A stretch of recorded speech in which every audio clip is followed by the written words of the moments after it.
Bro, like my biggest obstacles was one that I still face to today. Haters, bro. Man, but Talk about it. Hating ass niggas. I appreciate every single hater out there. Keep hating on me. Whole lot of wins, whole lot of friends, I'm in the know. Stacking my ends, chasing the M's, stuck in the bro, bitch. They not my kin, but they pretend we are not bros. Switching the lanes, coming in, learn how to code switch. They cannot read what's on my mind, that's why they scared of me.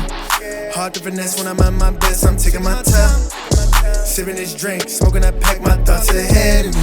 You can talk like me, you can ball like me, and I'm my kind. Breaking necks, now I'm verbal with the flex. Legendary with the hooks. I'm the perfect catch, hit my phone, she won't sex.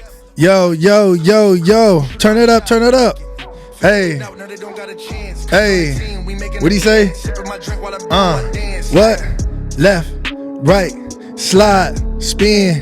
Left, right, slide, spin. Hey, if y'all haven't seen the spin video, go to Unplugged World. Type in Shawn Foxx spin video. You can catch the Villains hat. Shout out to Villains Ant, man. We got him in the building. What up? Southgate, what up? Live and direct. It's an Unplugged World. All right. Enough of that. What's up, Ant? How you feeling? Yo, what's good? Man, this is a long time coming, bro. I know. We've been trying to set this up for a cool minute, but finally we made it happen. Schedules just didn't add up, but now they're adding up. The math is mathing. It's mathing. So we're good and we're set and we're ready, and I'm hyped, bro. I'm super hyped for this. For sure, man. This guy is essential, man. He's a great guy. If it wasn't for him, I wouldn't even be here. So I got to give you a major shout out on that. I appreciate that, but without you, you wouldn't be here. Exactly. Gotta remember that. Your determination, your hustle, your ambition, that's what got you here. See, bro, that's that barber talk. That's that barber talk, man. Hey, can you give the people some background history or where you from? Well, I'm from Southgate, born and raised. Lived out here till I was in about the 10th grade, midway. Parents moved out to Palm Springs. I lived out there for 10th grade all the way till senior year. After that, I stayed out there probably for like 6 more months because I was working out there. Then I moved back and I just started grinding out here. You know, my pops, I was cutting hair out there. I was a barber out there, but not really a barber. I was just like a fake barber, what they call, you know. Yeah. So I was just lining up my homies at school. You know, I had little clippers, whatever. And I was working at the radio station too out there. Okay. And I was doing the whole comedy circuit. I was doing the stand-up comedy stuff. You was doing comedy? I was doing comedy, bro. I actually won awards for my comedy, bro. Oh, that's I have an award for best in show for my comedy routine. And they picked me up from there. I did the comedy circuit, and then from the comedy circuit, they picked me up for the radio station. And I was doing the nighttime shows on Saturdays, just because I was underage, so I couldn't be there Monday through Friday. Mm-hmm. And Saturday was my only time. My bad. Yeah. So Saturday was my only time to actually like be on the radio. So I was doing that and still lining up my homies and stuff. And then my parents moved back, and I stayed in the house that my dad had. And the house, he told me, you can stay here as long as you want, but when the sheriffs come knocking, you're gonna have to leave because this house is gonna go foreclosed. I'm like, all right, cool. So I was basically living there like rent free for like 6 months, but I was still hustling. And I was, you know, gathering up my money, selling, you know, mixed CDs, burn CDs, T-shirts, doing whatever I could to hustle up money. And I made cool money. And then I moved back out here to stay with my parents. And when I moved back out here, I linked up with one of my boys that was childhood friends with mine. And we pretty much, all the money I saved, which was like, I think like close to $10,000, I blew it in a month. Sheesh. I kid you not. Strip clubs, bottle popping, eating out every night. Living it up, bro. Yeah. I was 18 years old with that amount of money in my pocket. I was like, you know, let's go out. I didn't drink, and I'm not a drinker. And I was just buying bottles for my homies, buying bottles for my brothers, my cousins, and all that. And we were just living it up. And I ran out of money. And my pops came to me on the first and be like, hey, where's the rent? And I was like, what do you mean? I'm your son. Like, what are you talking about? He's like, yeah, you either go to school or you work. What are you going to do? I'm like, oh, man, I'm going to work. So that's why I picked up some clippers and I started cutting hair right there. I just started messing up heads at the barber shops. But no lie, I picked it up pretty quick. In like 3 months, I was good to go. And my dad pretty much said, hey, there's a space for rent right here in front of the house. I'm like, oh, that's cool. You know, he goes, you should open up a barbershop. I'm like, nah, I'm not ready there. I've only been cutting hair for like 3 months. And he goes, well, too bad. You got to learn. Here's the keys. Like, I already paid the deposit. You got to pay first, last. You got to pay the carpet. You got to pay this. You got to pay that to fix it up. I'm like, I don't have no money. Like, what are you talking about? He goes, no, well, you got to figure it out. I'm like, damn. So I was stuck in this commitment because he signed the 5-year lease in my name. And I'm like, damn, what am I going to do now? So I sold the whips I had, and I only had like a little moped to like ride around. And the first month came. I had the first of the month. Second month came. I was barely like scraping by. Third month came, and I had no money to pay the rent. So I had to sell my moped. And I sold my moped. Literally, I put it up for sale. The next day, I sold it. And after that, I didn't have to turn back anymore. Like, business boomed after that. Yeah. And since then, I opened up, I want to say 5 barbershops right here in Southgate. And then a hookah lounge in Downey, hookah lounge in Anaheim, 2 car dealerships, and a wholesale car dealership. Damn. Yeah. Man, so Pops, man, he a real one. Shout out to Pops, man. Yeah, man. Shout out to Pops. He was definitely he activated the hustler in you, huh? Well, yeah, it was basically the I want to say the image that he perceived, and it kind of influenced me to be a harder worker than him, you know, because, you know, your dad is your biggest competition. Your dad, as a dad, myself, my son is my biggest competition. So I got to make sure that I do better than him. So when he gets older, he does better than me, you know, and that's what kind of activated me on beast mode. Like, hey, he did all this, I could do all that times 2. And that's why I started just scaling and started working. And that's why to this day, work comes up, I'm not going to say no. Ever. I'm always going to say, yeah, I'm down. That's true. Yeah, that's the way you got to do it, man. Because if not, you're just going to be like these young bucks, like, it's cool. I'll get work tomorrow. I'll get work the next day, whatever. But you got to stay grinding, bro. Like, you got to stay working. For real. With that being said, man, like, how did you, like, establish, like, all right, I figured out how to pay the rent and make villains into a business. But what are some obstacles you face while building a name for the barbershop? Bro, like, my biggest obstacles was one that I still face to today. Haters, bro. Man, but Talk about it. Hating ass niggas. I appreciate every single hater out there. Keep hating on me, because guess what? When bad stuff goes out, it goes out to like 10 to 15 ears, bro. But when good stuff goes out, it only goes one at a time. But bad news spreads faster than good news. So my haters are putting out my bad news. Cool. Project it. People are going to come up to me and be like, hey, what happened? Oh, none. I'm still grinding like usual. And it scales, bro. So the haters, to me, that was a big obstacle. But later on in life, I figured out the haters, you gotta work off of that. Yeah. You know, that's gonna project you even higher, because not only is it gonna get your name out there because they're hating, they're talking to everybody, they're in everybody's ear, but it's gonna make you go even harder. Be like, I'm gonna prove this dude wrong. Like, fuck that. Like, I'm gonna prove him wrong. And that's what usually goes. So that's a big obstacle, bro. Just that, and people around. You gotta have the right team. You gotta have the right team around you. You know, you don't have the right team, you don't scale in business. You don't thrive. You're not at your peak. You know, you got to always be at top notch performance every day. And to do that, you got to make sure the team around you is in top notch. You know, that's why Kobe was so hard on his teammates, because he was performing as top notch. Yeah. So if his teammates were not performing at top notch, it was going to make him kind of lose that determination. And I think that's the problem that LeBron has right now, because he has that everybody got to be as good as me. That's why you see a lot of players in the Lakers right now. They go to the Lakers with LeBron, and they don't do that great. But as soon as they leave the Lakers, bro, they balling out of control. That's facts, though. But that's just the pure reasoning behind it. Like, you got to make sure your team is right. As a leader, you got to make sure you give off that leader vibe. You know, you can't just be out there, be like putting them down. You got to bring them up too. Yeah. You know, so that's a big obstacle, bro. You just got to have a good team around you, and you got to make sure you yourself have that leader mentality. Yeah. And make sure you lead right, you know, because your team focuses on you. Yeah. You fall and you don't get up, they're going to be like, oh, this dude's a loser. But if you fall, you get up, and you bring everybody up with you, they're going to be riding for you, bro. That's facts. That's facts. You need good leader to have a great team. Yeah, bro, and it all comes down to just mentality, the way you are, the way you think, the way you perceive yourself. You got to make sure you perceive yourself right. Like if you have that loser mentality, like damn, the world is out to get me, then that's what you're gonna be. You're gonna be that dude that the world is gonna be out to get. But if you have that mentality, like I'm gonna be here to win, you're gonna win, bro. Hell yeah, you're gonna win. Like, and even people out there, like I gotta quote my man Kanye. Yeah, Kanye is, I swear, a genius, bro. They hate on him so much. For real though, he is a genius. But he's smart as hell. He's smart as hell. That Super Bowl commercial that he just posted up, he spent all of his budgeting for advertisement on that commercial. And what did he do? He got his cell phone out and said, hey, go to Yeezy.com and buy my stuff. Everything's $20, and you can buy. Bro, he made a bag off of that.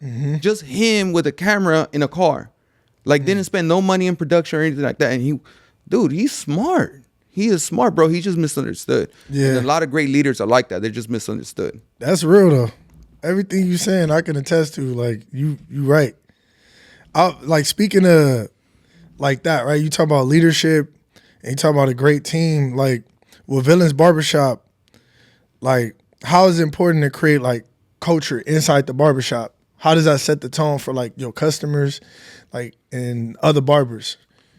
Well, the culture, like it all goes down to music, bro. The atmosphere you put in the barbershop. Yeah. If you put like lovey-dovey music, people are gonna be kind of down. You know, you put like sad stuff, people are gonna be down. You gotta make sure the mood is always up. Yep. That's why we always play like dope music that's like, you know, either club bangers or just street bangers. Yeah. Because it brings the mood up, bro. And that's a big influence in the barbershops.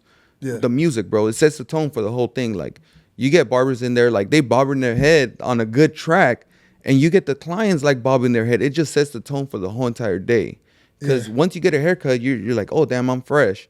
You know, and you're already thinking about what you're going to wear, you know, like what am I going to do today? But you get that dope track. You're like, damn, I'm about to go cruise down the street with this fresh cut. And I'm going to play this banger again and again, and it's going to bring you up. Yeah, that's real. Like, I feel like when I'm down there getting my haircut too, like sometimes I'm like, as an artist, I'm looking for inspiration. And y'all get variety. Y'all play like the bangers, but I be hearing like Dog Pound. Y'all go back. Y'all play like East Coast music. I hear Benny the Butcher in there. Yeah. We play it all. We play it all. Yeah. Like just because good music is good music. Yeah. You can't just be like, oh, like, you know, he's from the East Coast or whatever. Like even we'll play country sometimes. Yeah. Because it's a banger. Like country music, some country songs are bangers, you know? We play Mexican music. They have bangers. Yep. You know, they got the oldies that they have bangers, and it lifts you up. A banger is a banger, bro. Yeah. And that just, again, if you have a good song playing, it just sets the mood for the whole day. It sets the tone. That's facts. Music is essential to the barbershop. Remember that. Yeah, like when you think about it, think back. Like when you sad, what do you listen to? Sad songs. Yeah. You know, and it kind of like, damn, like it hit my soul. Like I see little kids, bro, listening to music. They don't know the words to it. They don't know exactly. Like my kids, I'll play a song and it's a sad song, but I'm just cruising to it. You know, I'm chilling. Yeah. And I'm just looking at my son in the back in the rearview mirror, and I see him, and he's just like this. And I'm like, son, you know what he's saying? He goes, no, Dad, but I feel him. I'm like, oh, okay, son, like I get it. And that goes to show you, like, it's just that feeling that projects through the speakers and the vocals, and you know, that feeling that they have, it projects out to you. And that's it's amazing, bro. For real, man. I was gonna say like far as like the culture in the barbershop, like, and being a barber, what are like some do's and don'ts as a barber? Do's and don'ts. I mean, as a professional barber, don't call yourself a master barber, bro. That's one thing, because you're never a master, bro. You're always learning. You're always learning. So that's one thing that you always don't do, is don't say you're a master barber. And what you always do is always keep learning. Don't ever stop learning. You always got to learn the craft, sharpen the scissors. Like, you know, you always got to sharpen your skills. Another don't is don't hate on other barbers, you know? Like, if you see somebody that's not doing something right, don't call them out in front of people like, oh, you're whack for doing this. You know, tell them, like, go up discreetly, like, hey, bro, like, let me help you out. You know, you could do this better. You could do that better. You know, you should try this technique. Help each other out. Yeah. You know, that's why I see a lot of the times that barbers, they don't really help each other. They hate on them, you know, and that's not something you should be doing. You should be helping each other. You know, it's like even in the community, like in the Hispanic community, in the black community, like you gotta help each other out, not just bring each other down. Like, oh, look at this fucking wetback, you know? Yeah. Like you can't be doing that, bro. It'd be like, hey, yo, like he's down in his luck. Let me help him out. And that's what I try to do all the time too. I try to help out people, even if it's not Hispanic. It could be white. It could be Asian, black. Yeah. Just help each other out, bro. Be human. That's what I like about Villain's Barbershop. It's like, I remember when I first walked in to get a cut, I was like, this Mexican dude cut him out here? Like, but then I was like, okay. Like, no, it's A1. And then I seen other people in there, like the artist, was it MJ from Watts? He had the like Hispanic type song. Oh, AMBJ. Shout out to AMBJ. Yeah, shout out to AMBJ. That's my boy right there. Yeah, he was in the barbershop. So I was like, oh, this is dope. And that's one thing I notice about Villains, like the brotherhood within it, and it's like y'all lift each other up, but then y'all know how to bag on each other too. Like, oh yeah, the clowning is essential. You know? That's essential in the culture in the barbershop. Like if you're not clowning in there, you're just like serious all day, you're not gonna have a good time, bro. And that's what being a barber is. Like for me, like to me, it's not work, bro. Like I'm having a good time. Like it's just a hobby. I'm just fortunate to get paid for it, you know, and be good at it. And I think the reason I'm good at it is because I have fun with it. Like I'm not just like, dang, I got to do this and that. Like I actually enjoy it. I have fun with it. You know, I'm in a good environment, and that's another do in a barbershop. If you're a barbershop owner, make sure that the environment is good. Make sure there's no toxic energy in the area. Make sure your barbers are getting along. Make sure your barbers know that you are not their boss. Make sure you're there for them. You know, yeah, you own the shop, but you also got to make sure you're their friend. First, you're their boss, but you're also their friend. You got to make sure you communicate with them and all that. You know, that's something that you have to do. Yeah. And that's what brings out the good leadership. Again, it goes back to leadership. Like you can't just tell somebody what to do. You gotta show action and be like, hey, this is what I'm doing. You know, like when I go to the barbershop in the morning, the guys are like, oh, it must be nice coming in at 9 o'clock in the morning. I'm like, bro, like I'm already like at the gym at 5 in the morning. I just got back from the gym. I already did like 2 house calls and I'm back over here. They're like, oh, you're showing off. You're flexing. I'm like, I'm not flexing. I'm just trying to show you what you could do before 9 a.m. Yeah. If you're just determined enough. Yeah. You know, and they're like, oh, whatever, you know, because I'm like steady in the barbershop Thursday, Friday, Saturday, right? Yep. Sunday is family day for me. But Mondays and Wednesdays, I'm still grinding. Tuesdays, I'm still grinding. Like, I'm grinding every day, bro. They just, like, I always reference to this. Like, they always see a duck on the pond, but they don't see the little feet moving in the bottom of the pond, you know, to stay afloat. That's real shit. Yeah. You know, and it's, what they see is just the tip of the iceberg, bro. For sure. Because it's definitely getting harder to get an appointment these days. Oh, and it's my boy. Nah, but I was going to say, you spoke of house calls. Like, how is that? Like, what's the how? Because I know that's a whole different lane of being a barber. Like, you have people that's in the shop, but the people that go out, like, for me, not being a barber, I'm like, yo, okay, I don't know what the fuck I'm about to walk into when I'm cutting somebody here at their house, and they like just pull up. Like, what's that environment like? Well, first I gotta say, you have gotten a house call from me before, even though you can't get an appointment from me, but I did hook you up with a house call did. When you were staying over there in Koreatown. Yeah. So, and you did a whole like little scene. You did a private performance of that summertime song. It was, that song was a banger. But yeah, like that is something crazy. So that's something I just started in like 2013. Yeah. When I first got my barbershop back, I started doing house call. I literally did a DM blast to a bunch of people on Instagram. And the first person to actually respond was some guy named Mike Shoehead. Yeah. He comes on a show called Shaws of Sunset. Yeah. They were on like season 2 or season 3 or something, but I liked the show. And he goes, yeah, bro, like my barber kind of slacking, so I'll let you know. Yeah. I'm like, all right, cool. A week passed by. I'm like, damn, he hasn't responded. So I didn't want to be that person to keep bugging. But since I already had that DM open, I send him like pictures of my haircuts, and I send him pictures of the clippers. Like, yo, bro, like my scissors, everything's sharp and clean to go. My bad. Yeah. Everything's sharp and clean to go. So like, you know, I'm ready for you. He goes, yeah, I'll let you know. I'm like, damn, this dude's not budging. Yeah. So I hit him with like probably like 4 days later, I hit him with yo, bro, just to let you know, first house call's on me, bro. Yeah. He goes, oh, for real? Can you come tomorrow? I'm like, as soon as I heard that, I'm like, done. Hook, line, sinker. I got him.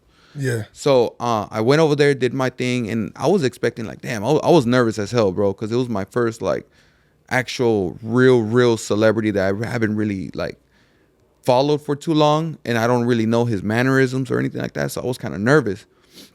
So I showed up, and he's outside, and he greets me. He goes, "What's up, bro?" You know, he takes me into his office, and you know, I start chopping it up, and he literally the coolest person in the world. I'm like, damn, all right, cool. Like, he goes, you do this often, you know, house calls? I'm like, no, bro, you're my first one. You know, he goes, oh, damn, I'm popping your house call cherry. Huh? He goes, I like that.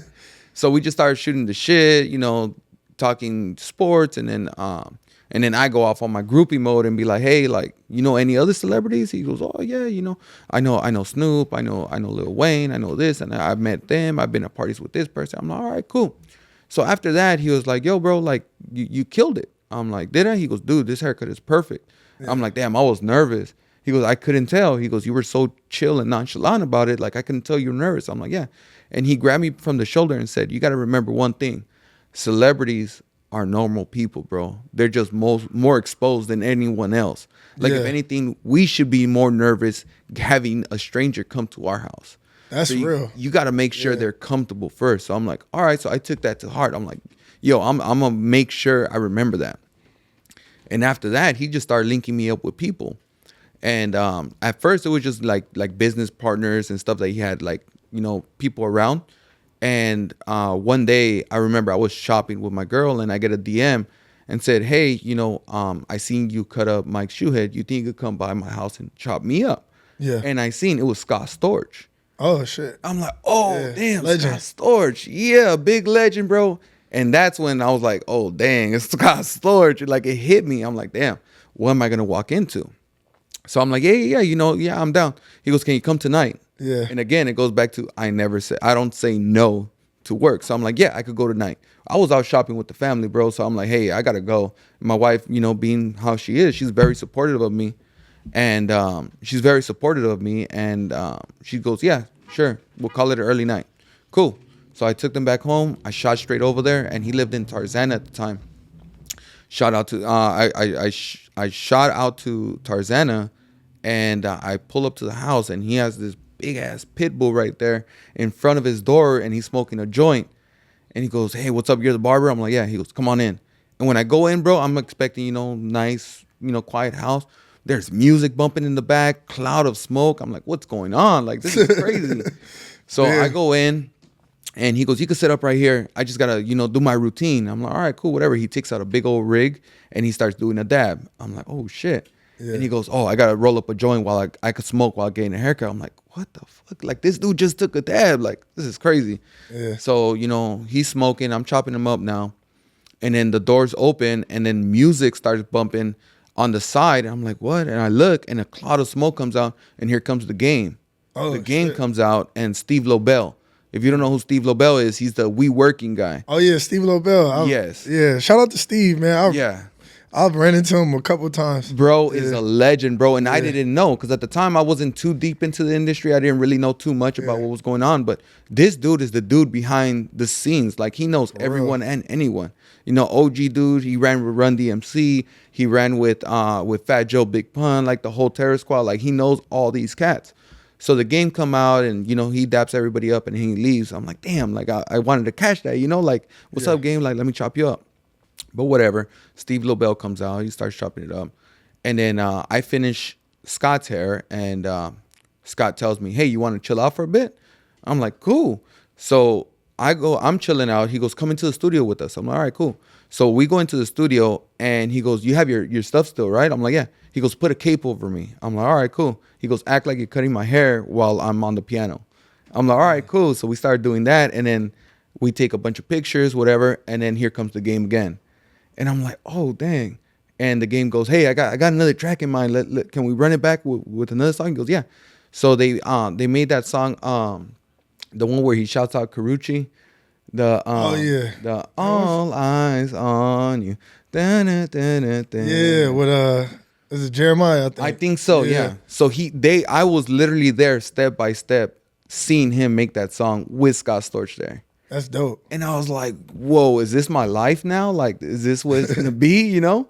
So whatever, they finished off the session. I took off, you know, and I thought nothing of it. And then probably like 4 days later, he calls me up again like, yo, I need another house call, but I need you to hook up with some more. I need you to hook up more people at my house. I'm like, cool. Yeah. So I roll up to the house and Prince Royce is there and some dude named Rockstar. I don't know if you know who Rockstar is. Yeah, I know who Rockstar is. Okay, yeah. so he was there too. So I chopped up Prince Royce, I chopped up Rockstar, I chopped up Scott Storch, and Keisha Cole walks in. I was like, oof.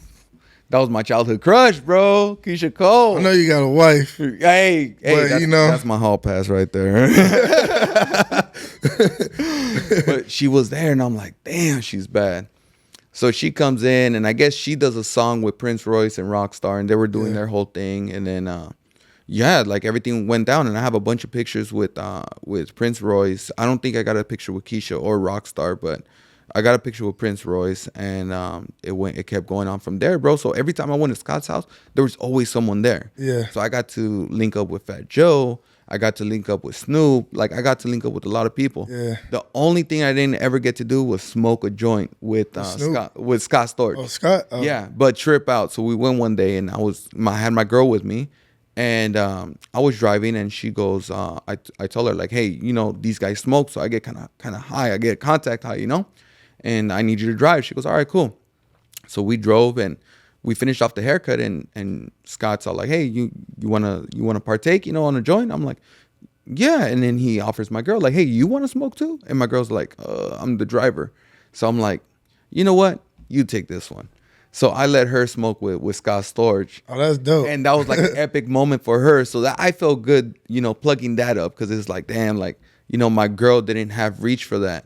So now she has that story. Like, yeah, I smoked the joint with Scott Storch, like at the studio. Like, it was epic, you know. And it just kept going on from there. It was dope, bro. And more celebrities started popping out. And it just got bigger and bigger from there. And you know, I'm still, even though I got my clientele, like I got my house calls, and I got all that, like I still shoot those DMs, bro. I blast DMs every day. Yeah. Because you know, you don't know who's gonna say yes. Yep. You know, like I had one instance where George Lopez reached out and be like, yo, I need a haircut. I'm like, cool. He goes, but I need it tonight by 6:30 p.m. or something like that. And it was like 4 o'clock. I'm like, done. Like, I'll be there, no problem. He goes, but I need you to fly out to Virginia. I'm like, bro, it's like 4 o'clock right here. Like, there's no way. Yeah. And I'm like, you know what? Give me like 2 minutes. Let me see if I could catch a flight real quick. But the flight's gonna take like 4 hours. They're 3 hours ahead of time. So it seemed like the house call world is like, it's dope, but it's like adventure world. Like, you going into a theme park of like having to catch those waves and rhythms and shit. You got to catch the wave, bro. And it's hard. It's stressful, but it's a lot of fun, bro. Like, I'm not going to lie. I love doing house calls, but it does take up a lot of time, because when I do house calls around like the LA area, like it could be from here to like Encino. Without traffic, it's like 32 minutes. Yeah. But it's LA, bro. There's traffic every day. Traffic out here is crazy. For people that's not from LA, it's crazy. All right, back on the house calls. The LA traffic. Yeah, traffic. So if we go to Encino, without traffic, it's like 32 minutes, 35 minutes, whatever. But it's LA, there's always traffic. Yeah. So it takes about an hour with decent traffic. But when the traffic is bad, it's like an hour and a half, 2 hours. So it takes up a lot of my time. But it makes it worth it because of the price that the customers pay and all that. So it's worth my time. And I have this crazy story. It was one of my craziest house calls. There's this guy called Tony Tatuni or Tatani, something like that. Okay. Well, he goes by Lunatic Living on Instagram. Okay. And he always has these, like, he's kind of like the Persian Dan Bilzerian. You know, he's all about the girls and the money and all that. And one of my boys linked me up with him, like, yo, go cut up my boy. I'm like, all right, cool. So we go, and I pull up to his house, and he has this big old like Terminator, like machine gun dude in the front of the house. I'm like, what the heck? He goes, oh, that's just one of my sculptures. It's like $150K, like no big deal. I'm like, all right. He has like 3 Bugattis parked out in the front. I'm like, yo, like who is this dude? Yeah. So I pull up. I go downstairs to his barber shop, and he has a whole barber shop in his house, and he has like vintage like Playboys and all that. I'm like, okay, this is nothing crazy. Like, I seen his Instagram. Like he's wild. So when I went down there, I'm like, okay, this is normal shit, you know? So I'm right there chopping it up, and he goes, damn, bro, he goes, hey, can I call somebody over? I'm like, yeah, that's cool, you know? So he calls like some girl over, and he goes, hey, come down here. So a girl comes down, and she legit went under his barber cape and started sucking him up. Oh shit! I kid you not, bro. And he just looked at me. He goes, this is cool, right? I'm like, yeah, it's cool. Don't trip. You're home, bro. Enjoy yourself, you know? Because they're at home. You can't tell somebody not to do something in their home. Like, if they want to do some wild stuff at their house, go ahead. Like, I've had, dudes fart in the chair when I'm cutting there, but they're at their house, picking their nose and shit. You can't say too much. No, you're a man of the house. You do what you want. This is your home. So I'm like, yeah, go ahead. So he's right there getting sucked up, whatever. And I'm right there chopping him up. I'm like, damn, what the hell's going on, Some movie shit. Yeah, and this other dude comes in, some big dude, Italian dude, looked like an Italian mob boss, He comes in, he sits down, and he goes, how long you been cutting hair? Having a regular ass conversation while this dude's getting domed up, getting a haircut under the barber cape, bro. And I'm like, yo, this is why. Yo, they do that shit every day. They like, this is normal. It's basic shit. This is basic. Yeah, I'm like, whoa, that was like one of my wildest house call stories, bro. Like, damn. Yeah, that was crazy. Yeah, I had some crazy. That's like, man, that could be a skit, because they had these like skits where like barbers, they like this wild shit going on, and it shows like the barber trying to like still concentrating on the lineup. And then it's like a dude, he might be getting pressed in the chair. Like, hold on, I think it was shout out to Ha Davis. It was Ha Davis. It was like he was in a chair and somebody was trying to press him. And like the every time the barber cut his hair, he'd shut up. But then when he'd stop, he'd be like, I'm gonna beat your ass. Like, nah, that's crazy. Like the concentration you gotta have as a barber. Yeah, bro, you can't flinch. Obstacles. You cannot flinch. Like it's crazy. Like, and it gets dangerous too doing house calls. Like, I remember one year, it was New Year's Eve. It was like raining mad crazy. Yeah. And 24 hours, made in Tokyo. Their brother Dave. Oh yeah, I wouldn't. Shout out to them. Shout out to 24 Made in Tokyo and Filthy McDave, because I would not be plugged in with them. Dave linked this up. I swear, day one, Dave linked all this up. Like, shout out Dave. Yeah. They hit me up, like 24 hit me up, and he was notorious for hitting me up literally last minute. I need you here in 30 minutes. Yeah. So he goes, hey, bro, it's New Year's Eve. I know, but I need you to come out to my house. I'm going to Diddy's party tonight. And I'm like, for real? He goes, yes, I got an invite to go to Diddy's New Year's Eve party. I'm not going to miss it out, and I got to go with the crispy. I'm like, but it's raining, bro. Like, come on, bro. You got to do this. I'm like, usually I don't say no to work, but when it's raining that bad, I don't like to go on the streets because the streets is crazy. Yeah. So this was probably like 2015, 2016. And I didn't have too much of a reliable whip.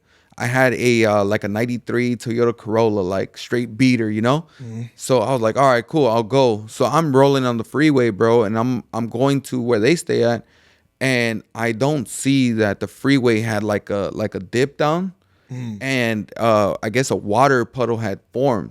And my car straight up hydroplaned on it. Oh, shit. And I was swerving all throughout the freeway, bro. I could have died that night. Yeah. And ever since then, I'm like, if it rains that bad and I don't have a reliable car, I'm not going. Yeah. So now to this day, like, luckily, thank God, I got a reliable car and I'm able to like whip wherever I need to go. But that day was one of the scariest days of my life, bro. Yeah, that shit sounds crazy. Yeah, because you got crazy people that drive out there too. Like, you don't know what's on the roads. Like, like a lot of accidents happen every day on the road. So being a house call barber is pretty dangerous, bro, because you got crazy people. You could get in an accident. You could lose your life just driving. Yeah, you in the field. Yeah. I was going to say, going back, because like we was talking about skits, and we were talking about like, I noticed when you said about Scott Storch, like how he was like, yo, like get the content of me like performing while you cutting my hair. I was gonna ask you like how, like especially being a barber in this climate, how important is like media content and marketing to help like with being a barber? Yo, Instagram has definitely changed the world of barbering. I'm not gonna lie. Yeah. Like when I first started cutting hair, all we had was like MySpace and Facebook, but that had nowhere near the reach that Instagram has today. Just because in one instant you could go viral. Yeah. And from there you have a line out the door. Like I don't personally use my Instagram for personal use. I use it for business. Like if you see my Instagram, it's all pretty much business stuff. Yeah. It's all like my house calls, my haircuts, promo videos that I make on the fly, whatever. And if it wasn't for that, like again, like I wouldn't be able to reach a lot of people that I was reaching today. Yeah. Like that one DM that I sent out to that dude Mike opened up a whole world, bro, and that's through social media.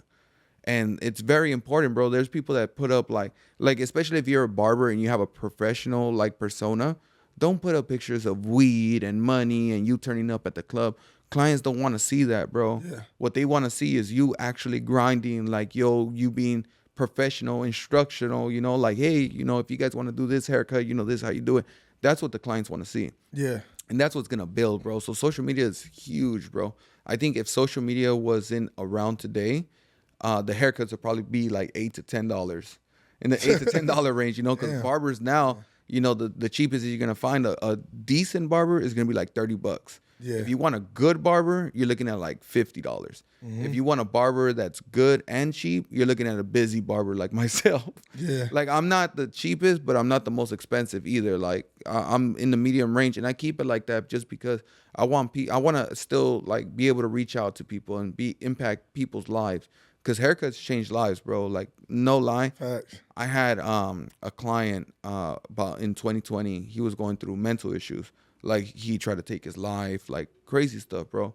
And he was a friend of mine, and I reached out like, yo, bro, you good? He goes, no, man, I just haven't been right.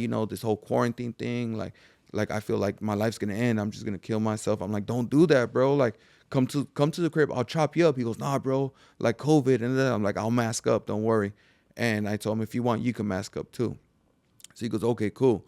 So he came by the crib and I chopped him up, and I just let him pretty much let out all of his thoughts on me, And barbers are cheaper than therapists, bro. I'll tell you that right now. Yeah. And I kind of like, helped him cope with everything that was going on at that instant. And I chopped him up, gave him the freshest of the freshest. And he got out of the chair. He goes, bro, like, you don't know how much better I feel right now. I'm like, dude, he goes, yeah, I feel good because I look at myself in the mirror and this is the man I used to be. And he just started breaking down crying, bro. I gave him a big old hug and I'm like, bro, like, you're going to be good. He goes, yo, this haircut like really changed my mentality. So like a few weeks go by, he's still getting a haircut. And then a month later, he goes, hey, bro, like, thanks for the haircut. Like, I was legit going to kill myself. And this haircut really saved me from doing that because I was going to do it in front of the mirror when I seen my haircut. And this is no joke. Like, I know a lot of people are probably going to watch this like, oh, this fool's capping. Like, no, this dude's no joke. He saw the mirror and he said, yo, I look like a well-put man. Yeah. And he goes, I can't do that. Like, everything's going to be all right. And he goes, that haircut saved my life, bro. And to this day, I still chop him up, bro. I still That's chop what's him up. up. Yeah, and he makes sure that he doesn't skip like 2 weeks without getting a haircut because it messes with your head, bro. I will say that though, like, I've been in like, even with you, like, just barbers I had in my life, they've been great, cheap therapists.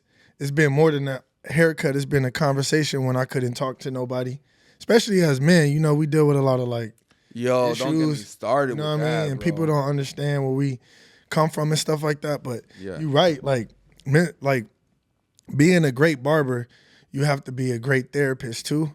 And just off of that, I feel like people will keep coming back.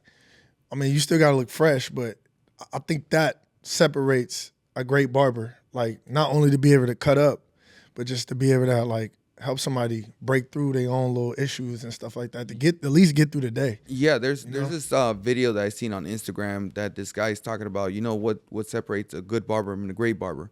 He goes, it's not the skill.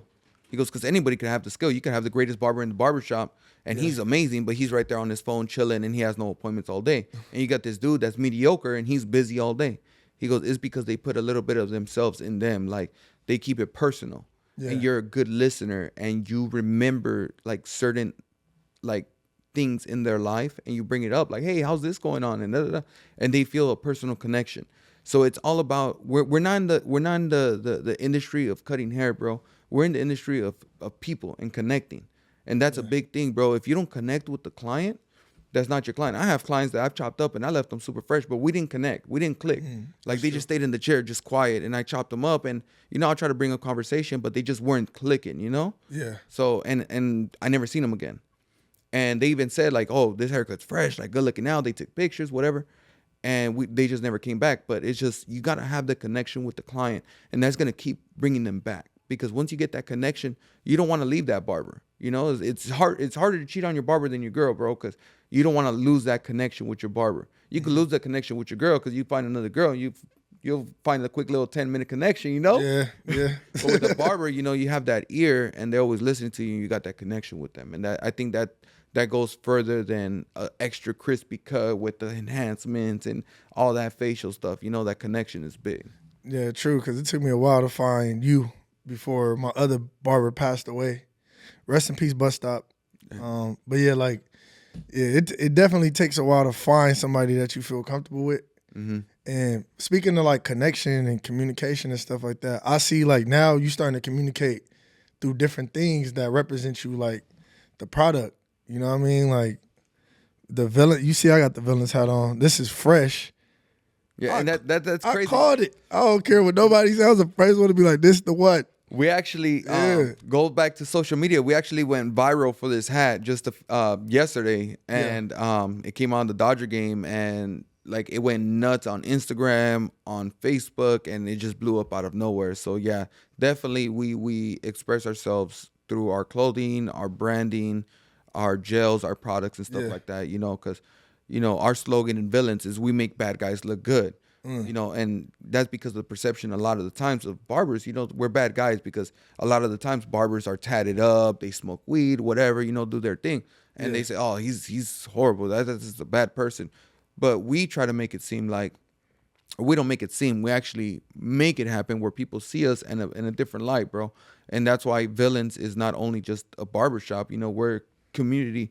We deal a lot with the community. Yeah. So we do the toy giveaways. We do community outreaches. We do a lot of charity work with the Boys and Girls Club, homeless. I just don't post up a lot of this stuff because it's not for social media. It's for us and for the people we're connecting with. Yeah. That's why I don't post up a lot of the stuff because, I hate when influencers go up and be like, yo, here's $100. And it's a dude down on his luck on the side of the road. Like, you don't want a bunch of cameras in his face, bro. Yeah. So I try to be more personal with the people, And that's what the branding is all about, Villains. We try to do good in our community. We try to uplift each other.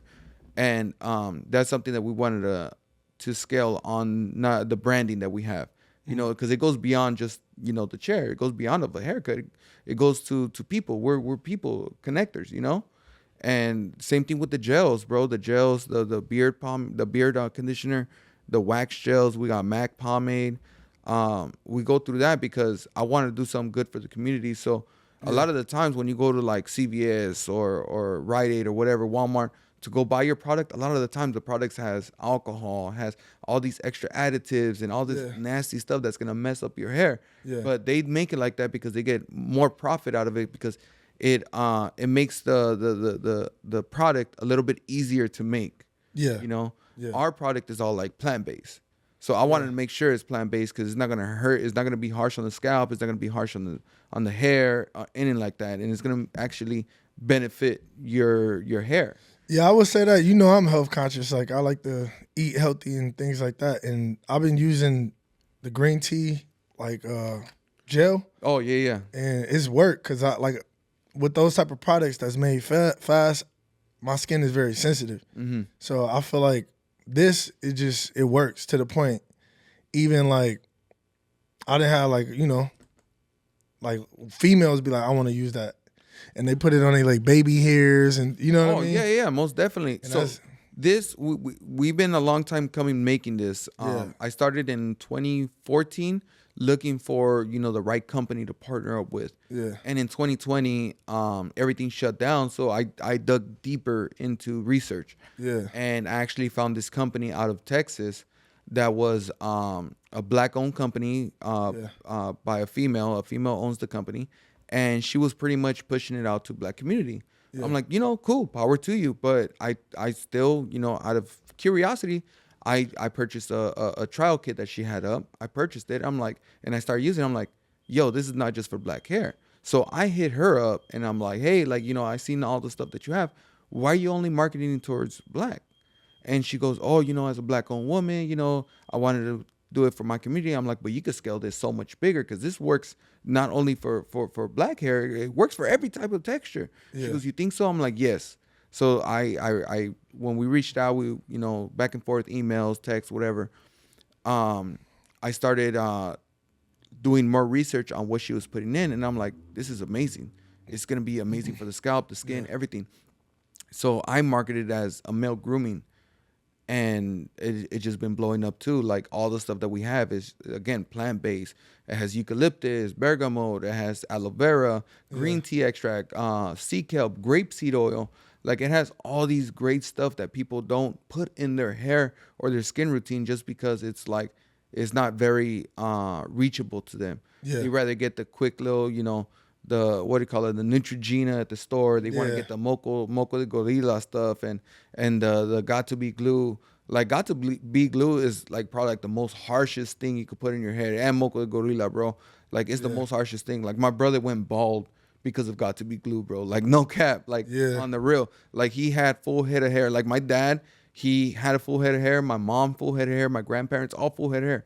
He was the first one in our side of the family that had bald head because of that. Like he would put that Got to Be glue, wash it out, and that thing gets hard, bro. It gets hard, and if you see all the chemicals they put in that, it's bad. It's harsh. Yeah, it's very harsh, and that's why I wanted to come out with that too, because a lot of the times I don't think people know either. Like, yo, health journey. Like I didn't want when I first met you, bro. Excuse my French, but you was big as shit. I was, bro. And then like all of a sudden, I was just like, I don't know. It just seemed like that shit was overnight. Like you just. Nah, overnight success is not overnight, bro. Your feet was pedaling under the water. Yeah. But like one day I just looked up like, the fuck? Like, yeah, that was a lot of hard work. I was like, and what was you doing? And like, this goes back to this. Like, I wanted to be more health conscious. So in 2019, right before pandemic, I was always, like years before that, I was always a big dude, Yeah. And I was in the hospital at least 3-4 times a year, bro, for acid reflux, for stomach pains, for chest pains. I couldn't breathe.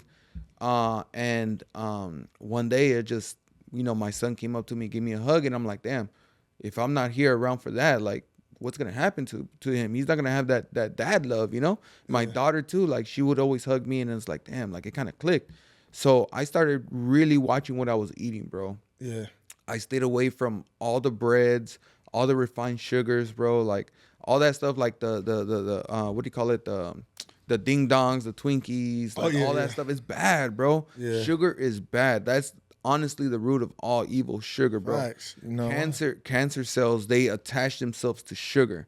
There's this and Dana White did it too. There's this in like little indigenous village that they do fasting for 86 hours, right? Mm-hmm. And in that village, there's no sign of diabetes. There's no sign of cancer. These people live up to like 120, bro, and they're still walking around. So I started fasting. I started doing intermittent fasting where I would eat, from like 1 p.m. to like 7 p.m. And I was over 312 pounds. And I was just like, I was starving, bro. But I was determined. And I drank a lot of water, a lot of electrolytes, And I wasn't doing no exercising. That's where I messed up. But I wasn't exercising. I was just dieting. Making sure I knew what I was ingesting. And I was eating at home a lot. Again, it was 2020, so we couldn't go out to restaurants and stuff like that. So we had to eat at home. So I was cooking a lot. And just out of nowhere, like I just started shedding the pounds. Before I know it, I was like at 209. Yeah. And I was like, what? It took me like probably like 8 months to do that. So that it turned in not just like a quick fad as a fad as to lose weight, but it turned into a lifestyle, bro. So even now, like I started working out. I have like 5-6 months in working out. Yeah. And I'm like really watching what I eat. I'm drinking my proteins. I'm making sure. One thing I would never thought I would talk about is my macros, bro. Like, I got to make sure I got enough fats in. I got enough protein.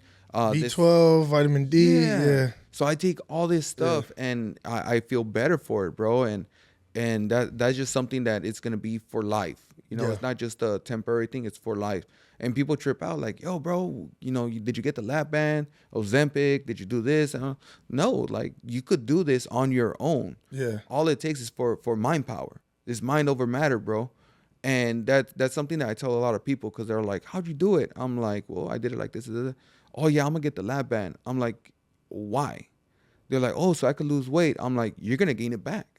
They're Yeah. like, "No, I won't." I'm like, I know so many guys and girls that got the lap band, got the gastro bypass, even the BBLs and all that. Like, Oh yeah. these girls, they went to like Mexico Yeah. and they got that 360 BBL mommy makeover in 2020 because they got the I ain't gonna lie, I be seeing hella BBLs and Downey. yeah, oh yeah, man. But it's crazy because they got all that in 2020 because they were getting those stimulus checks. Yeah. And I see them now and they blown up, bro. Looking like Queen Ants. Yo, Yeah, for real, bro. And it's like, and I tell these people, like, it doesn't go down to like a quick solution. First, it starts in your head. You got to see what triggers you to overeat or to trigger what triggers you to start eating bad. Yeah. You know, because it all goes down to, you know, psychological stuff. You know, it's like you probably had, you know, a bad childhood, or, you know, you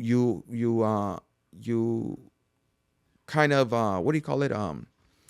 You identify food as happiness. And food is not supposed to, even though food has comfort to it, Yeah. food is not supposed to make you full, bro.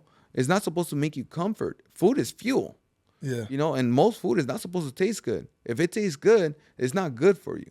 Like I see people drinking Cokes and they're like, oh, there's nothing better than an ice cold Coca-Cola on a summer day. I'm like, it's not good for you. You know how much sugar goes in that Coca-Cola and Corn the process? syrup, yeah. Yeah, it's a lot. they take off rust off of metal with Coca-Cola, bro. Battery, Battery acid, like all that stuff, bro. Like it's bad for you. And that's why I try to tell people, like, yo, like just start first in your head. Like go to therapy, go to a psychiatrist, or come to your local barber and see what's triggering all that.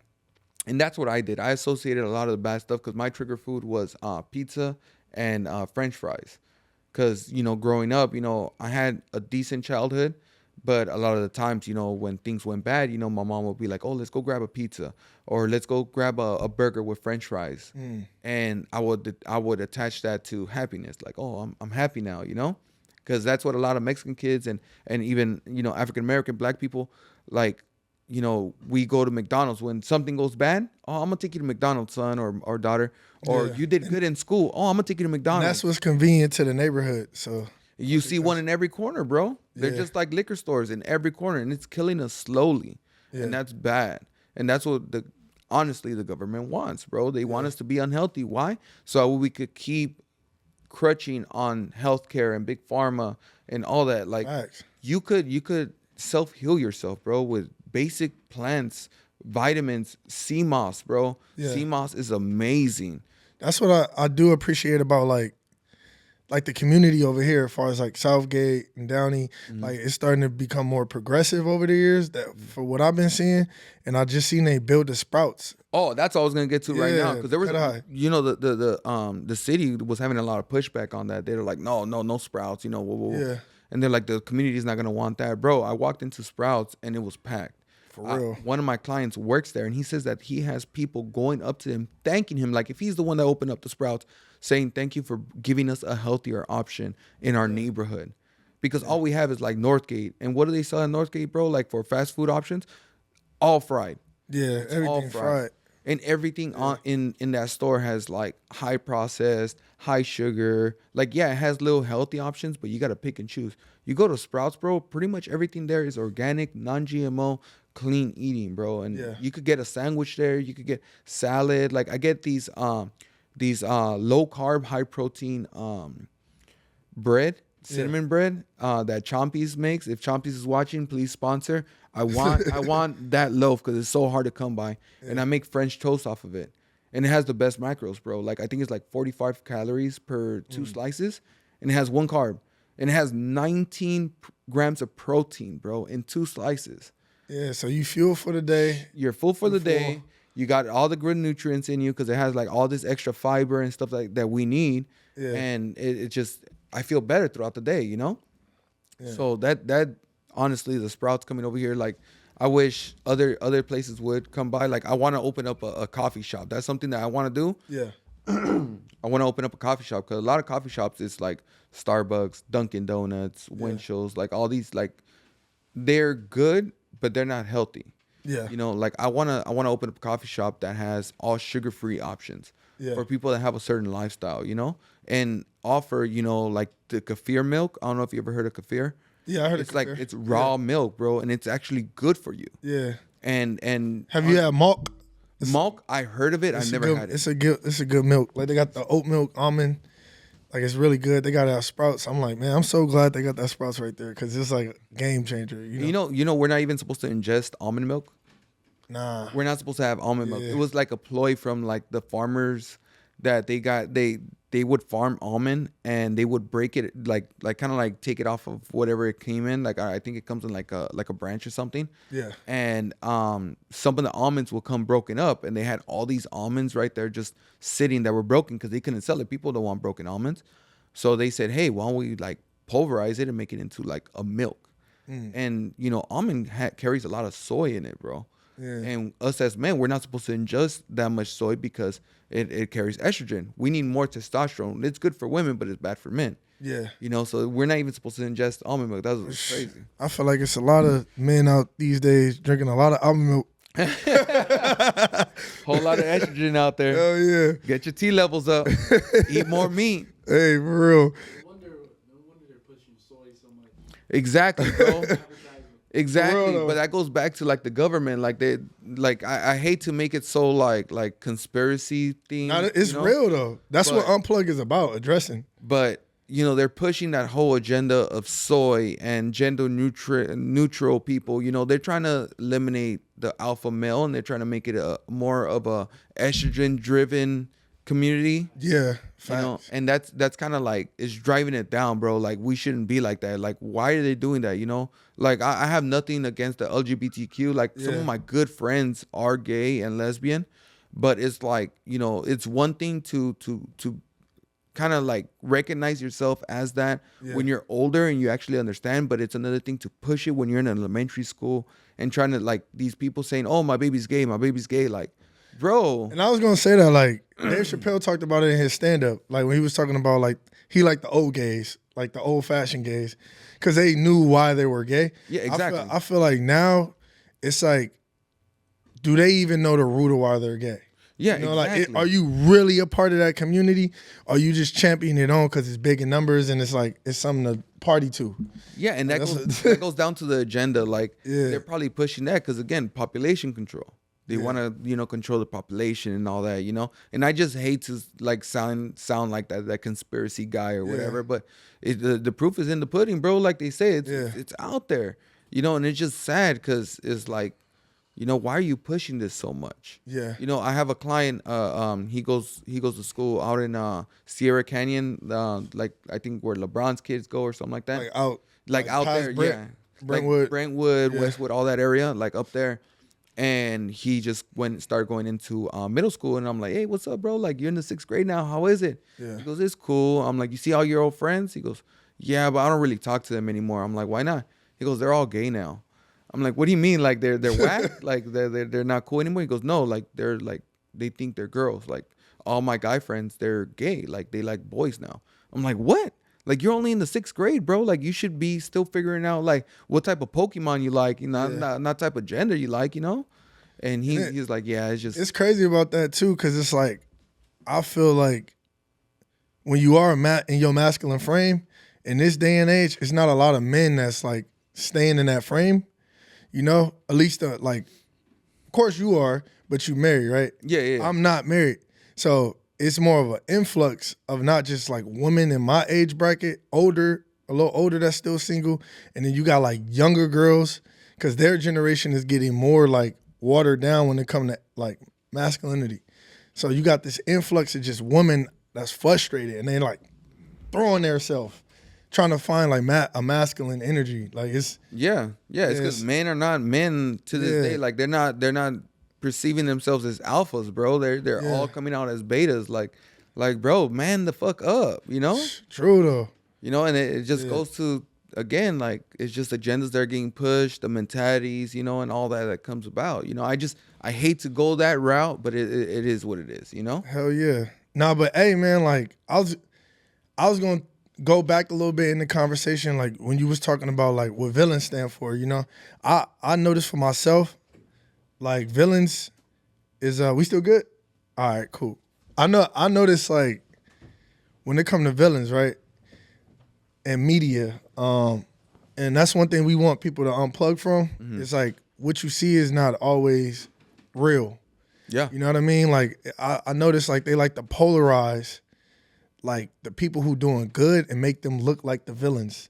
And then you see like the people who has like the brightest features and those are the villains. Yeah. Like in media, you know what I mean? I'm noticing that. So I like what the brand stand for. And then outside of that, like when you were talking about like collaboration, I didn't know that it was a black woman that was like behind putting it together. Black owned business, bro. Like Yeah. she made it out of her she was making it out of her house. Yeah. And she was pretty much just marketing it to black people. Yeah. Like the gel is for like the baby hairs, the Yeah. gel. She had the wax as edge control for braiders. Yeah. She had the leave-in conditioner for girls with sketchy or people with itchy scalps. Yep. And I'm like, yo, this is good for beard, you know, like because it leaves it soft. You know, this gel is good for kids because they don't like that super hard texture on their hair. Yeah. They like it more movable, and it still keeps it in place. So I'm like, yo, this is good for any hair texture. And she goes, let's run with it. Yeah. And we started running with it, and yeah, it started blowing up. It started blowing up. And I want to attest to that. Like, I want to say, like, the power between black and brown, like, when we come together and collaborate, it makes, like, shit a lot easier to in business to get things done because our dollar is really powerful. And then it just make for more peace. Like, me, a lot of people don't know, I'm black, but my grandma's from Acapulco, Mexico. So I got Latin in my blood, too. So it's just dope to see, like, people collaborating from different backgrounds, collaborating in general, you know what I mean? Yeah, they a lot of people, again, they don't want to see that just because if we come together, it's a powerful thing, bro. It'd be huge. Like the biggest, like, and I've seen in a lot of like posts and interviews, rappers talk about how their biggest supporters are not black. They're Latinos. Facts, especially in LA for sure. Yeah, bro, like they fuck with them, and that's why, like, what's this guy, DJ Paul from 3-6 Mafia? He said, like, yo, like I went to a concert. I did a concert, I think in Atlanta or something like that. He goes, and you would think you're in Atlanta, you're gonna see mostly black crowd. He goes, you know who showed up? All my Mexican people, all my Latino people, like they was there, and that's the people I turn up with because they support, and it's true because we are a huge market. Yeah. And if we get together with black people that have all their, like, the talent that black people have and the community outreach that they have with us, with our talent and our community outreach together, bro, it'll explode. Hell yeah. We'll be running shit, I swear. Man. I swear. We just got to, again, it goes back to not putting each other down. Yeah. You know, we got all these race riots and like, oh, fuck black people, fuck Mexicans and all that. And it shouldn't be like that, bro. Like, it should be like, yo, black and brown, bro. Like, let's do this, you know? Oh yeah, for sure. Like it's weird seeing that, you know what I mean? Like it's crazy, but I feel like this conversation and just what we doing, like hustler to hustler, friend to friend, like it's already making an impact. Yeah, I hope so. I hope so. And I was gonna say from from collaborations, right? Because we talking about collaborating. Like, do you have like a dream collaboration? Well, I mean, there's one in the works. We're talking where hopefully it does go through. But there's a certain MLB team that we're talking to, and you know, hopefully we could get this hat out to people. But that's a collab right there. Another one that would be a dream, and actually, I know them. I've spoke to them. I cut their hair. It's Amiri, the Mike Amiri. Oh yeah, yeah. Amiri Clothing. Yeah. So I know that I know Mike Amiri. I know his brother Morris. He's a good friend of mine. I chop him up. And that would be a dream collaboration, but he's in a league that's way out there. Up an echelon. Yeah, he's out there, bro, and he did it right because, you know, he's been around since I want to say 2001. Yeah, and he failed twice with his clothing lines until he started this Amiri company. And in 2009 or 2010, I think he just started blowing up. Like Yeah. he started scaling, and then when Pop Smoke had that package, and When that happened in LA. yeah, they got him just because of that address. It was in a Miri package, bro.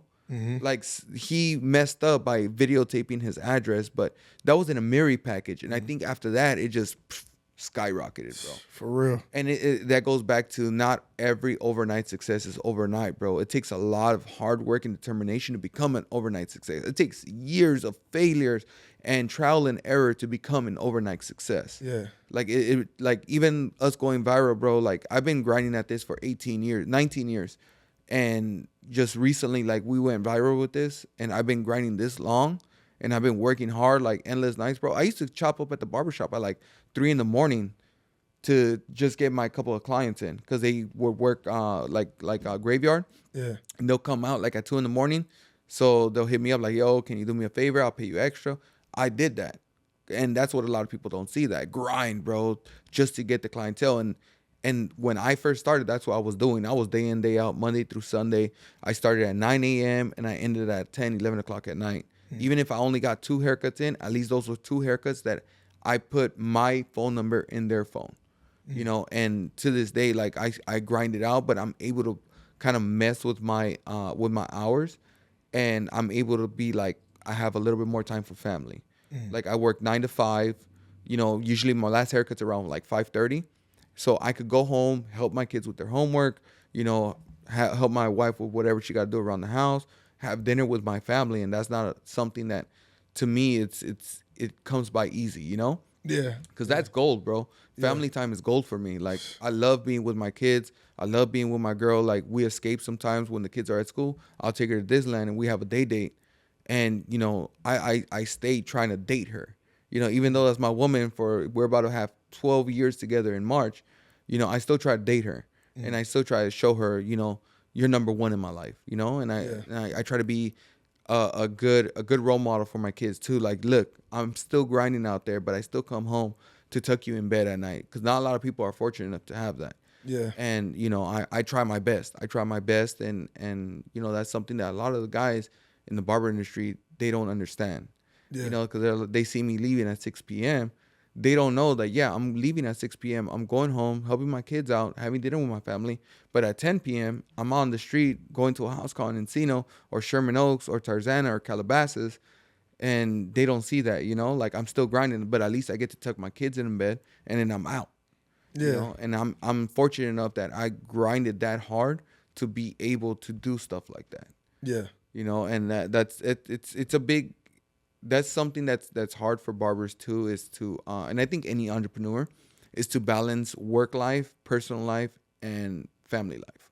Yeah. Because you could lose yourself as a man, like, and it goes back to you talking about men's mental health, bro. Yeah. You could lose yourself as a man, like you're just a zombie. You go into this constant routine, and you're like, damn, like, this is me now. Like I am, like, you just go to work, come home, eat, sit on the couch, watch TV. And it becomes a routine, and it messes with your head, bro. Yeah. And you got to break that routine and make sure you balance it right. Everything's a balance, bro. Everything's in moderation. You work too much, you lose family life. Mm-hmm. You don't work enough, you have family life, but you lose money and, the things which eventually will deter your mental health. Exactly, as bro. a man, especially. Yeah, bro. And it's a lonely world out there as a man, bro. Like, you Yeah. can't call somebody like, yo, I had a bad day. Like, girls, they could call their homegirl like, yo, can you believe this happened? Da, da, da. They could call like 3-4 different homegirls, homeboys, whatever. Us as men, we can't call our boy like, yo, bro, guess what happened? Because the boy's like, what the fuck? Like, I thought you wanted to go catch a beer or something, like, or you wanted to go catch a game. Yeah. Like, it's just sad. And that's why I try to, like, kind of like help people out too in the barber chair. And tell them, hey, even though you're just in my chair, you can still hit me up. Like, you need anything, give me a call, bro. And that goes back to personal connections. But not to derail too much, but it's all about balance, bro. And it's very hard as an entrepreneur and a person that is always thriving to do better. It's hard to do, because even though, I have, let's say, 100 clients a week, I have, 25 house calls a week, I still want 200 clients a week at the barber shop. I want 100 house calls a week. I want that because I keep striving for it.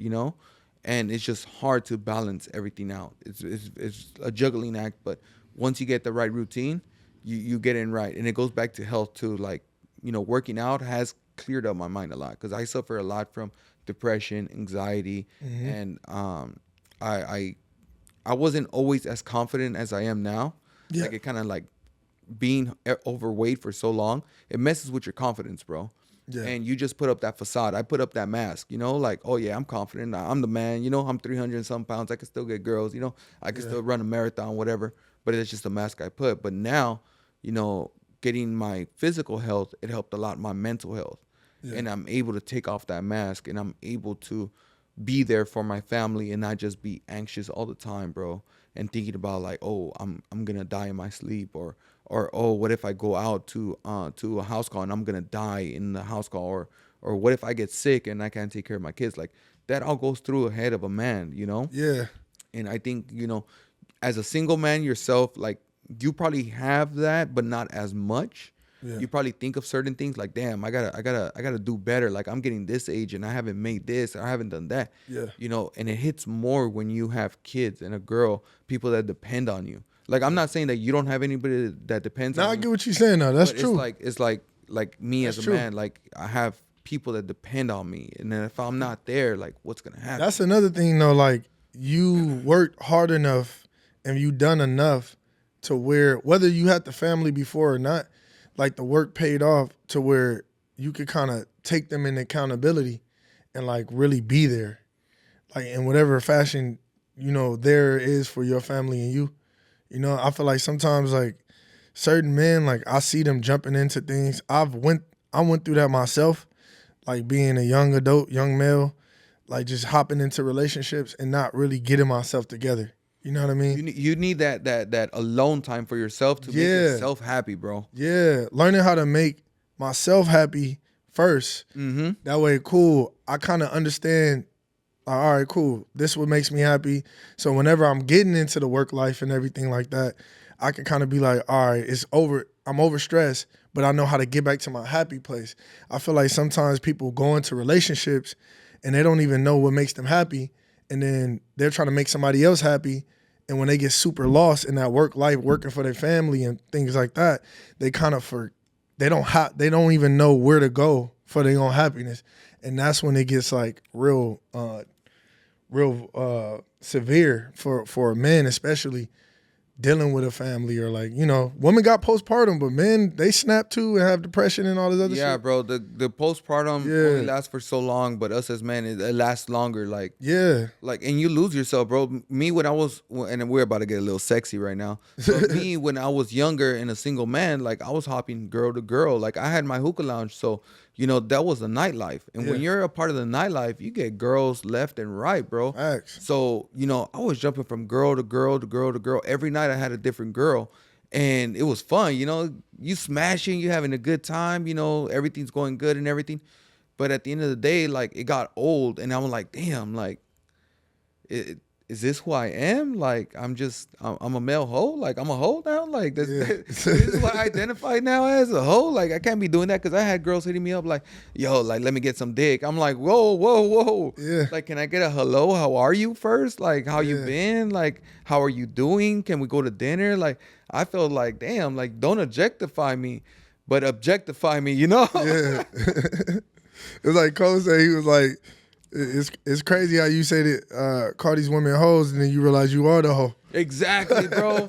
And it was like, damn, the tables have turned. I'm one of those, Like I'll see my phone and it's like 12:30 at night and I get a hey, what's up? I'm like, damn, I'm a hey, what's up guy now? Like you hit that up for the jump off, for the quick little like it's the end of the night. I got nothing else. Let me hit this dude up.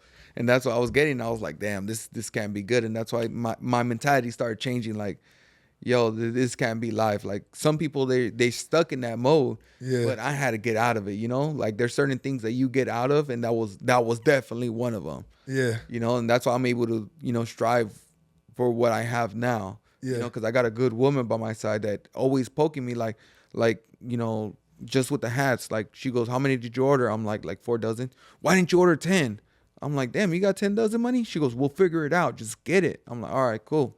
Yeah. Or like a house call, like they'll hit me up randomly, like at like 10 o'clock at night, like, yo, bro, can you come at right now? Be here in an hour. And I'm like, damn, I'm in bed already. And my girl be like, who is it? I'm like, oh, it's so and so. He wants a house call. He goes, what are you doing? Like, go. Yeah. I'm like, all right, fuck it. Like, I'll go. And, you know, I was fortunate enough to find a writer to do that. Not all guys are like that. They'll get the girls like, nah, no, you're trying to go do something dirty at 10 o'clock at night. You know, spend more time with me and this and that. And, you know, luckily I got a girl that's like, hey, do better.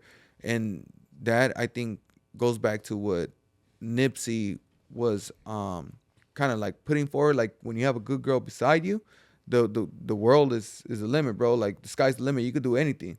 Facts. You know, that's why he had that Lauren right next to him, and she was fucking building shit with him, bro. Yeah. I bet you she wasn't giving him shit for fucking going out at 12 o'clock at night doing a show. Like, Yeah. you know, like, you know, once you have that right person by your side, whether it be male, female, a significant other, or just a good partner, it goes back, a good team, Yeah. bro, like, you're unstoppable.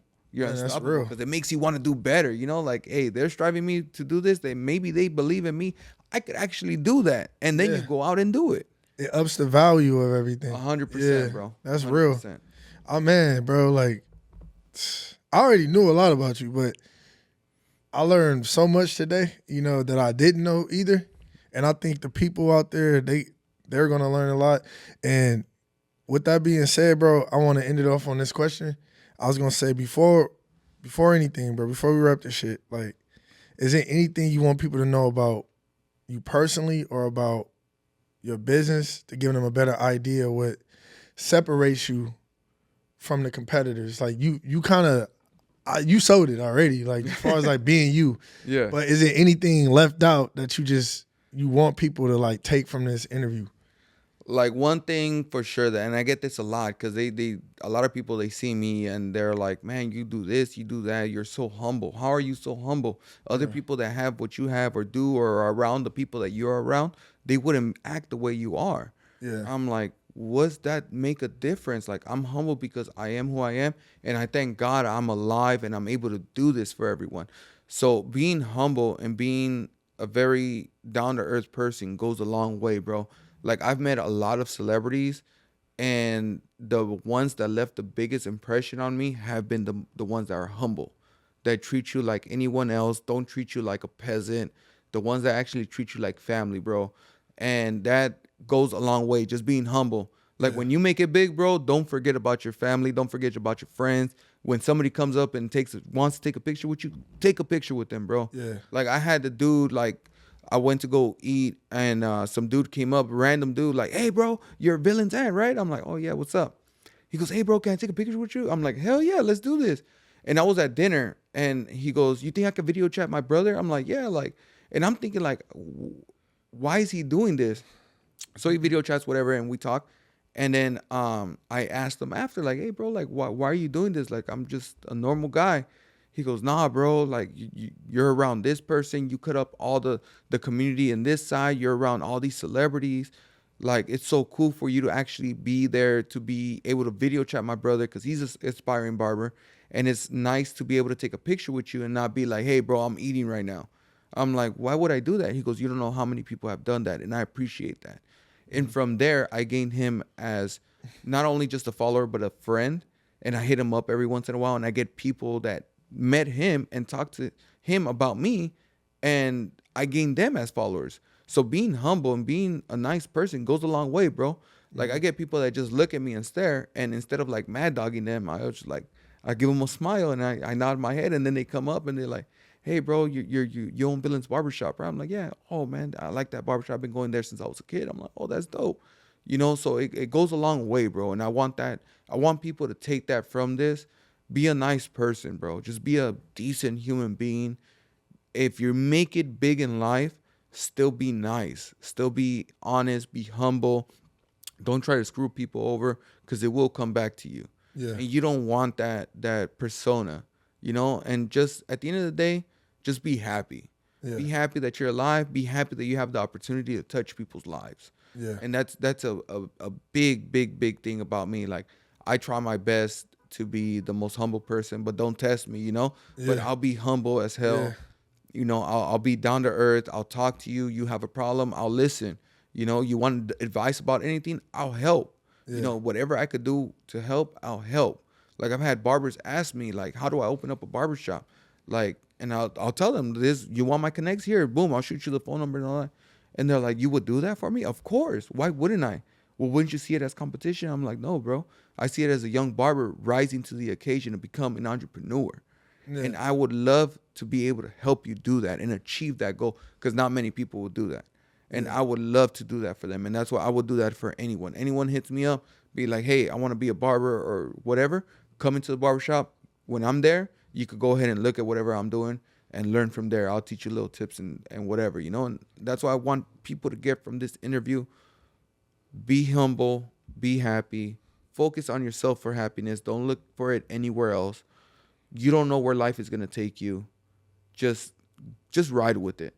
And just be happy and always have a smile on your face while doing it. You could have the lowest of days, but remember, the lowest of days only means that you could climb up from there. So don't ever feel bad.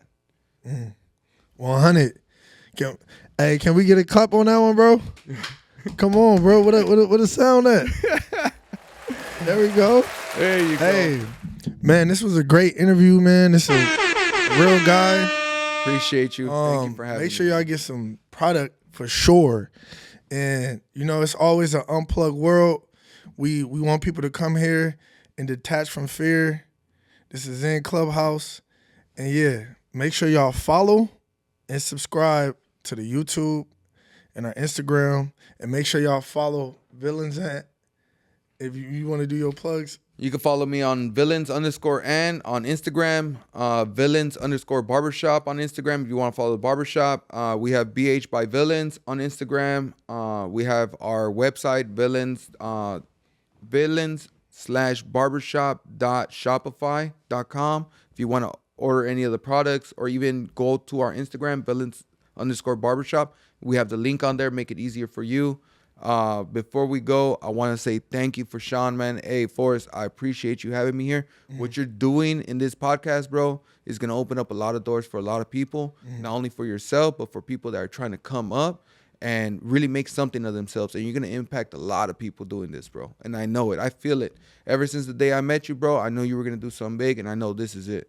Thank you, bro. I appreciate you, man. You already know. We out of here, man. Hey, let me play to make it happen so we can get out of here. So we can make it happen, baby. Come on, we gotta make it happen.